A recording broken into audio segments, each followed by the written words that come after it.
Wala man lang akong kamalay-malay na ma-engage na pala ako nung gabing yun.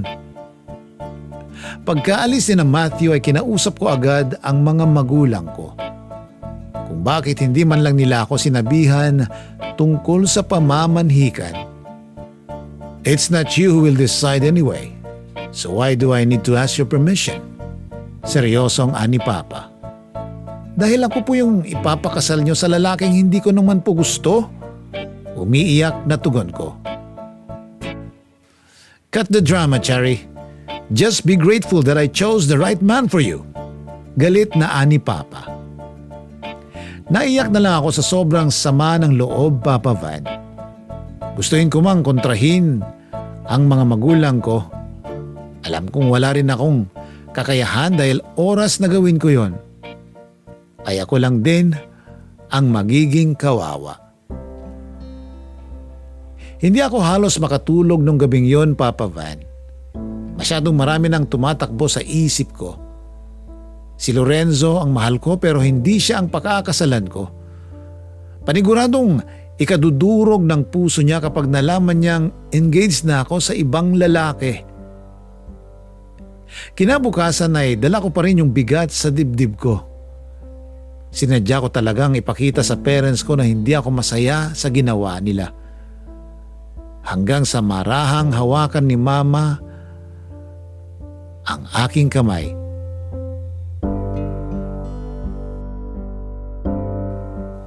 Cherry, it's okay not to be okay for now. But I tell you, someday, you're gonna thank us for doing this. Malumanay na anya. Hindi na lang ako kumibo noon dahil andun si Papa. Pero gustong gusto ko na talagang magwala noon sa galit.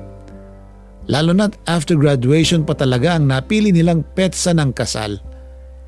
Petsa kung kailan excited din si Lorenzo na may pakilala ko siya sa parents ko.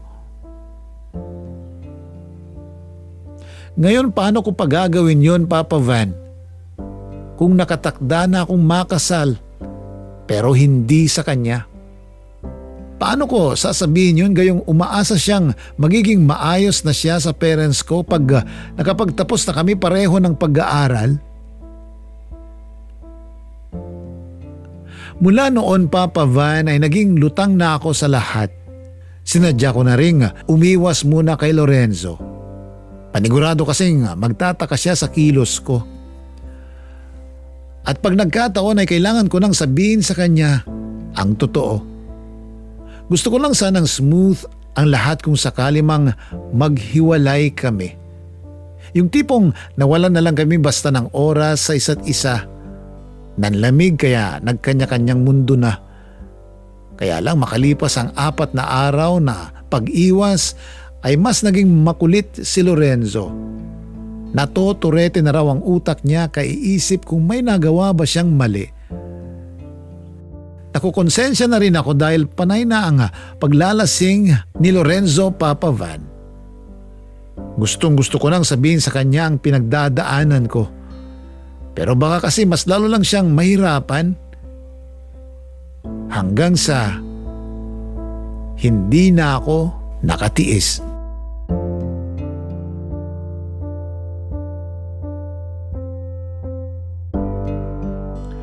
Kung may nagawa man ako, please, magsabi ka naman. Hindi yung ganito na hinahayaan mo na lang akong sirain ang buhay ko kakaisip. Ano bang problema? Umiiyak na tanong niya. Wala. Tipid na sagot ko. Wala. Bigla ka na lang di sumasagot sa text at tawag ko tapos wala. Sinabi na ngang wala. Para di na masira ang buhay mo, kalimutan mo na lang ako. Pagsusungit ko saka ko siya tinalikuran. Umiiyak na ako noon at ayaw kong makita niya ako, Papa Van. Please, tapatin mo ko. Hayaan mong damayan kita sa pinagdadaanan mo. Hirit niya dahilan para mas lalo akong mahirapan. Kahit na malaman mo, Lorenzo, wala ka na ring magagawa. Wala na. Nakatakda na ang kapalaran ko sa iba. Saglit siyang natigilan. Batid sa mukha niya yung pagtataka sa sinabi ko. Ikakasal na ako sa iba, Lorenzo. Kaya kalimutan mo na lang ako. Itigil na natin to para hindi na tayo masaktang pareho. Hagulgol na sabi ko. Pumayag kang makasal sa iba? Ano ba to? Lokohan? Singhal niya. Hindi ko rin kagustuhan ng lahat. Desisyon yun ng parents ko. Alam mo sa sarili mo na may magagawa ka, Cherry. Pero natatakot ka lang. Aminin mo na kasi. Aminin mo na lang na hindi mo pa ako ganun kamahal. Kaya hindi mo ako magawang ipaglaban. Umiiyak na anya saka umalis. Pipigilan ko pa sana siya noon. Pero pinagtabuyan na lang niya ako. Kaya wala na akong nagawa pa kundi ang umiyak na lang. Gusto kong magalit pero hindi ko alam kung kanino, Papa Van. Kung sa mga magulang ko ba o sa sarili ko. Pero kahit ano pang gagawin ko, hindi na nun mababago ang lahat. Na nasaktan ko na si Lorenzo. Mula noon ay naging ilap na si Lorenzo sa akin. Ilang beses ko siyang tinangkang kausapin pero sadyang iniiwasan na niya ako. Bagay na halos ikadurog ng puso ko. Hindi naging madali para sa akin ang mga sumunod na araw. Ako pa lang ata yung graduating student na hindi excited sa pagtatapos. Yun ay dahil alam kong simula na rin yon ng pagkamatay ng puso ko. Hanggang sa naganap na nga ang kasal namin ni Matthew. Lahat ng taong dumalo ay bakas ang saya sa mga mukha nila. Puwera ako na mismong bride, Papa Van. Pilit ang mga tugon ko noon sa mga pagbati nila. Pansin kong nag-aalala na rin si Matthew sa akin. Don't worry, may raraos din natin tong araw na to. You'll be okay, I promise. Seryosong anya pero nagpatay mali siya na lang ako. Siguro naman wala nang masasabi sa akin ng parents ko. Dahil sinunod ko na ang gusto nila. Isinakripisyo ko ang sarili kong kaligayahan, mapagbigyan lang sila. Pagkatapos ng kasal namin ni Matthew ay dumiretso na kami sa bahay na regalo ng parents niya.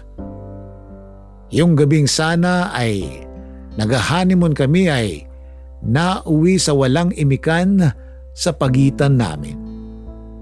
Umiiyak na rin ako dahil iniisip ko si Lorenzo. Wala akong ibang kailangan noon kundi ang yakap lang niya. Pero imposible na yun, Papa Van, dahil asawa ko na si Matthew. Ano pang hinihintay mo? Gawin mo na ang gusto mo sa akin. Tulalang sabi ko, no, I will not do that. Maghihintay pa rin ako kung kailan handa ka na. Sa sinabi niyang yun ay natawa ako. Baliw na to. Hindi mo pa ako girlfriend dito. Asawa mo na ako. Tugon ko. Okay. We just got married because of our parents. Doon pa lang, natanggalan na tayo ng rights to decide. Ngayon, kung may mangyayari man sa atin, gusto ko, sa pagkakataong pareho nating gusto. Ani Matthew kaya, napatingin pa ako sa kanya. Seryoso ka dyan? Tanong ko. Yes, of course. If this is the only way na makabawi sa'yo, why not? Hindi naman siguro itatanong ng parents natin kung nakailang rounds na tayo ngayong gabi, di ba? Sa sinabi niyang yun ay natawa na lang kami pareho. At lumipas nga ang gabing yun nang walang pagniniig na nangyari, Papa Van.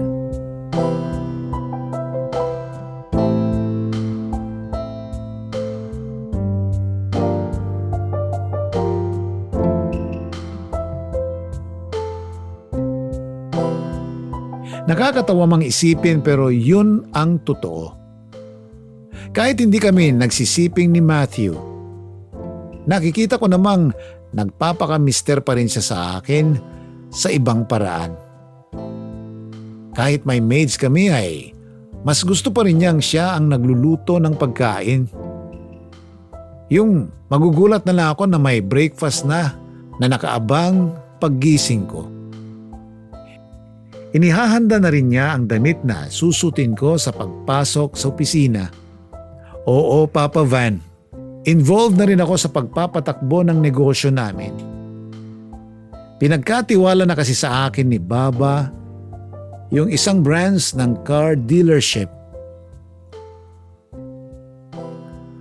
Mainam na rin yun nang maiwasan ko ang malungkot. Kaya ginugol ko na lang ang oras ko sa opisina. Kahit papaano ay nagkakasundo na kami ng tatay ko. Isinasama niya ako sa mga business meetings niya. Kahit nasa office ako ay pinupuntahan pa rin ako ni Matthew. Dinadalhan niya ako ng mga paborito kong coffee. Kahit naasawa ko na siya noon ay nahihiya pa rin ako sa mga staff na sumisimple ng tingin sa amin mula sa transparent wall ng office ko. Hindi ka na sana nag-abala pa. Pwede naman akong umorder ng kape ko. Usal ko. Siyempre, iba pa rin kung galing sa mismong asawa mo, di ba? Mas matamis. Ikaw naman, hayaan mo na lang akong pagsilbihan ka. Nakangiting sagot niya. Ay, whatever. Hingang malalim na tugon ko. Bukod sa pagsasadya niya sa akin sa opisina, hindi rin yan kumakain ng hapunan hanggat wala ako. Natutuwa rin siyang pinaglilingkuran ako, pinagpaplansya ng damit at nililinis ang car ko.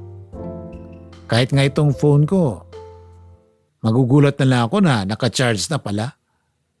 Sa sobrang busy ko ay maraming bagay na rin kasi akong hindi halos napapansin.